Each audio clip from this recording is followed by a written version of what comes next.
दोस्तों, कहानी की शुरुआत में हमें विंडम नाम का एक फोटोग्राफर दिखाया जाता है जो कि एक सुनसान एरिया में आया होता है ताकि उस सूर्य ग्रहण की फोटो ले सके जो कि उस दिन होने वाला है। फोटोज के लिए एक परफेक्ट पॉइंट ढूंढने के लिए उसे बीहड़ में बहुत ज्यादा चलना पड़ता है और ग्रहण से पहले ही वो अपना सेटअप लगा लेता है। ग्रहण खत्म होने के बाद उसे अंधेरा होने से पहले ही उस एरिया से निकलना था, इसलिए अपनी गाड़ी की तरफ जाते समय उस सुनसान जगह पर उसे एक बच्चा मिलता है जो बहुत रो रहा था। उसके लिए उस बच्चे का वहां होना काफी अजीब था।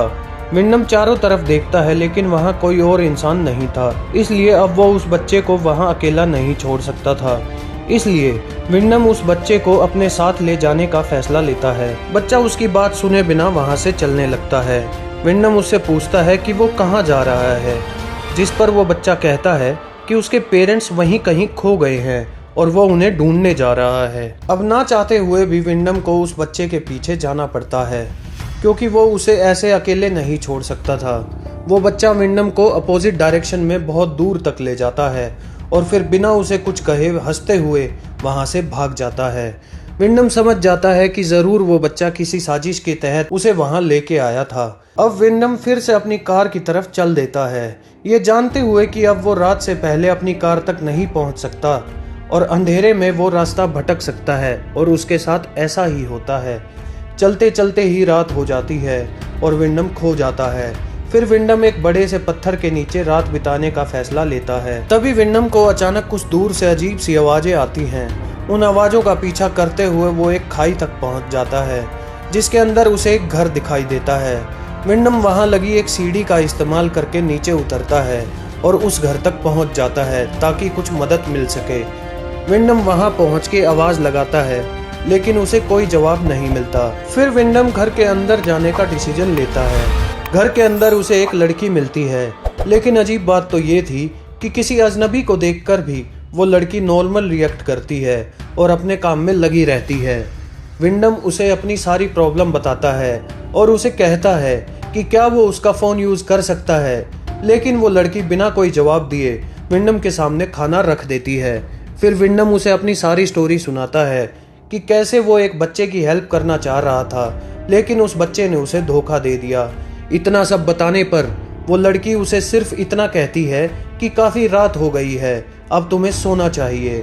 विंडम भी चुपचाप सोने चला जाता है। उसके बाद वो लड़की भी विंडम के सामने ही अपने कपड़े चेंज करती है, फिर वो भी सोने चली जाती है। अगली सुबह जब विंडम उठा तो वो लड़की तब भी सो रही थी। विंडम उसके घर कुछ पैसे रखकर वहां से निकल जाता है। घर से बाहर निकलकर विंडम देखता है कि जिस सीढ़ी के थ्रू वो नीचे आया था वो अब वहां नहीं थी, क्योंकि वो जगह काफी गहराई में थी और वहां से बाहर निकलने का कोई और रास्ता नहीं था। अब उस लड़की के जागने पर विंडम उससे पूछता है कि वो सीढ़ी कहाँ गई, जिस पर वो लड़की उसको जवाब देती है कि वो नहीं जानती, वो लोग कभी कभार ही उस सीढ़ी को वहां छोड़ते हैं। ये सुन विंडम पूछता है कि यहाँ और कौन रहता है, जिस पर वो लड़की फिर से कुछ नहीं बोलती। अब विंडम इंतजार करता है कि वो लोग उस सीढ़ी को वापस लगा देंगे। तब तक के लिए वो अपना कैमरा निकालकर आसपास के फोटोज लेने लगता है और दोपहर तक वेट करने पर जब कोई सीढ़ी नहीं आती तो विंडम बिना सीढ़ी के उन चट्टानों पर चढ़ने का फैसला लेता है, लेकिन उन गर्म पहाड़ों पर चढ़ना बहुत मुश्किल था।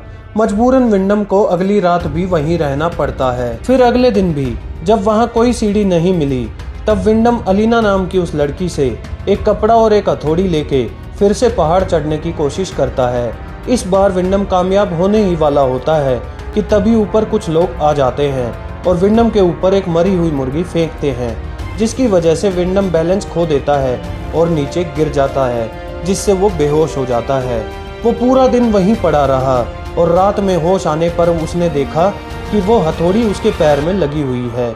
ये देख विंडम दर्द से चिल्लाता है। विंडम को चिल्लाता देख अलीना उसकी हेल्प के लिए आती है। अलीना वो हथौड़ी निकालकर उसे पट्टी करती है और इसी के साथ विंडम 2 और दिन के लिए वहीं कैद हो जाता है। फिर 2 दिन बाद विंडम फिर से वहां से निकलने की कोशिश करता है, लेकिन अब भी वो सीढ़ी वहां नहीं थी। ये देख वो जोर जोर से चिल्लाने लगता है कि अगर कोई ऊपर है तो उसकी हेल्प करे। वो अलीना को भी बाहर लेके आता है और उससे पूछता है कि आखिर तुम कौन हो और मुझसे क्या चाहती हो। अलीना घबराते हुए जवाब देती है कि मैं तुम्हारा ख्याल रख सकती हूँ, तुम्हें खाना दे सकती हूँ। जिस पर विंडम कहता है कि उसे खाना नहीं चाहिए, उसे बस अपनी लाइफ में वापस जाना है। अलीना उसके पास आने की कोशिश करती है, लेकिन विंडम उसे दूर कर देता है। तभी पहाड़ी के ऊपर कुछ लड़के आते हैं और विंडम को कहते हैं कि क्या तुम हेल्प के लिए चिल्ला रहे थे, तो बोलो तुम क्या चाहते हो। विंडम उन्हें देखकर बहुत खुश होता है और उनसे एक रस्सी की डिमांड करता है जो उसे वहां से बाहर निकाल दे। वो लड़के उसे बोलते हैं कि मैं रस्सी ढूंढ कर लाता हूँ, तुम मेरा यहाँ वेट करना। विंडम बहुत खुश था क्योंकि उसे उम्मीद मिल गई थी। कुछ देर बाद ऊपर से एक रस्सी नीचे गिरा दी जाती है। इसके बाद वो लड़का विंडम को कहता है कि ये रस्सी अपनी कमर पर बांध लो। विंडम ऐसा ही करता है। इसके बाद वो लड़के विंडम को ऊपर खींचना शुरू करते हैं, लेकिन वो लड़के बीच में ही रुक जाते हैं और विंडम को झुलाने लगते हैं, जिससे विंडम एक पहाड़ी से टकराकर बेहोश हो जाता है। तभी अलीना वहां आके उन्हें उन्हीं की लैंग्वेज में जवाब देती है। फिर वो लड़के विंडम को वापस नीचे उतार देते हैं। अब विंडम को जब होश आता है तो वो फिर से खुद को अलीना के बेड पर पाता है। वो फिर से उठकर बाहर जाता है, लेकिन बहुत जख्मी होने के कारण वो बाहर निकलते ही ज़मीन पर लेट जाता है। फिर अलीना उसके पास आती है और उसे कहती है कि वो अब वहाँ से आसानी से नहीं निकल सकता, अब उसे वहीं रहना होगा। जितना जल्दी वो ये बात मान ले उतना ही अच्छा होगा। विंडम को ये बात समझ आ गई थी, इसलिए वो ना चाहते हुए भी अलीना की बात मान लेता है। इसके बाद दिखाया जाता है कि कुछ दिनों में ही वो लोग एक फैमिली की तरह एक साथ रहने लगे थे और वो लड़के जिन्होंने विंडम को यहाँ फंसाया था, वो थोड़े थोड़े टाइम बाद इनकी ज़रूरत का सामान इन्हें दे दिया करते थे। अलीना विंडम के लिए खाना बनाती, उसके कपड़े धोती और बाकी घर के सारे काम करती, और विंडम भी वहाँ खेती करनी शुरू कर देता है। इतना सब होने पर भी विंडम ने उम्मीद नहीं छोड़ी थी। फिर एक दिन लड़के उन्हें बाकी सामान के साथ एक विस्की की बोतल भी देते हैं, जो कि विंडम पूरी रात पीता है और नशे में उसे पता ही नहीं चलता कि कब वो अलीना के साथ फिजिकल हो गया। अब अगली सुबह विंडम से एक लड़का मिलने आता है और उससे कहता है कि वो पढ़ना चाहता है। क्या विंडम उसे पढ़ा सकता है? विंडम उसे कहता है कि हाँ, क्यों नहीं, तुम मुझे पहले यहाँ से बाहर निकालो, बाहर निकलकर तुम मेरे साथ चल सकते हो एक फैमिली की तरह, फिर मैं तुम्हें सब कुछ सिखाऊंगा। वो लड़का विंडम को कहता है कि वो अभी तो ऐसा नहीं कर सकता, लेकिन जब उसके बाकी साथी या तो सो रहे होंगे या फिर दूर होंगे तब ज़रूर वो उसकी हेल्प करेगा। तब तक के लिए वो उसका वेट करे। इन्हीं बातों को उस लड़के के एक साथी सुन लेते हैं। तभी विंडम जब घर जाता है तब एलिना उसे बताती है कि वो माँ बनने वाली है। ये सुनकर विंडम बहुत परेशान हो जाता है। काफ़ी ज़्यादा टाइम गुजरने पर भी वो लड़का जिसने विंडम की हेल्प करने के लिए बोला था वो नहीं आता। इसके बाद उन्हें ऊपर से अजीब सी आवाज़ें सुनाई देती हैं, जिस पर एलिना विंडम को बताती है कि वो लोग अपना कोई रिचुअल कर रहे हैं। अगली सुबह विंडम एलिना के चिल्लाने की आवाज़ सुनता है और वो बाहर आकर देखता है कि उन लड़कों ने रात को उस लड़के को जिसने विंडम की हेल्प करने की चाही थी उसे मार दिया है और उसे खाई के बीच में लटका दिया है। ये देखकर एलिना बहुत जोर से रो रही थी। एलिना विंडम से कहती है कि वो उसका बच्चा था और उसी की वजह से वो मारा गया। एलिना गुस्से में आकर एक लकड़ी का टुकड़ा उठाती है और विंडम को बहुत ज़्यादा मारती है। इसके बाद एलिना विंडम को एक पिंजरे में लॉक कर देती है। वो वहाँ काफ़ी टाइम तक लॉक रहता है। एलिना उसे वहीं खाना पानी देती थी। खाना मिलने पर विंडम जानवरों की तरह उसे खाता था। तभी विंडम को खाई के ऊपर एक लड़की नजर आती है। वो लड़की विंडम को वहाँ पिंजरे में देखकर हैरान हो जाती है। विंडम उससे हेल्प मांगता है और वो लड़की हेल्प लेने के लिए वहाँ से चली जाती है। लेकिन थोड़ी देर में वो लड़के जिन्होंने विंडम को वहाँ पकड़ रखा था उस लड़की के साथ वापस आते हैं और विंडम के सामने ही उस लड़की को भी मार देते हैं। इसके बाद विंडम समझ जाता है कि वो वहाँ से कभी नहीं निकल सकता। वो उस नर्क में जिंदगी भर रहने वाला है। अब कुछ ही दिनों में एलिना की डिलीवरी होने वाली थी। तब विंडम एलिना को कहता है कि मुझे यहाँ से बाहर निकालो, मैं ऐसी हालत में तुम्हारी हेल्प कर सकता हूँ।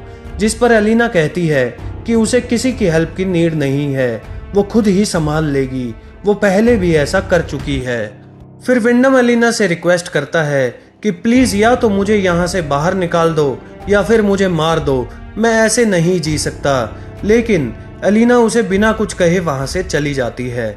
फिर डिलीवरी वाले दिन अचानक एलिना विंडम के पास आती है और उसका पिंजरा खोलकर उसे कहती है कि मेरी मदद करो। विंडम पिंजरे से बाहर आता है, लेकिन बहुत समय से वहां कैद होने के कारण वो ठीक से चल भी नहीं पा रहा था, लेकिन वो खुद को संभालता है। तभी वो देखता है कि वो सीढ़ी वहां लगी हुई थी, जिससे वो वहां से आसानी से निकल सकता था। लेकिन वो अपनी आज़ादी से ज़्यादा एलिना की मदद करना ज़रूरी समझता है। इसके बाद एलिना एक बेटे को जन्म देती है। उससे देखकर वो दोनों बहुत खुश थे, लेकिन बच्चे के पैदा होने के बाद ही वो लड़के जिन्होंने उन्हें वहां कैद कर रखा था वो नीचे आ जाते हैं और बड़ी ही बेरहमी से विंडम का गला काटकर उसे मार देते हैं और विंडम की लाश वहीं पड़ी सड़ती रहती है। इसी के साथ ये कहानी खत्म हो जाती है।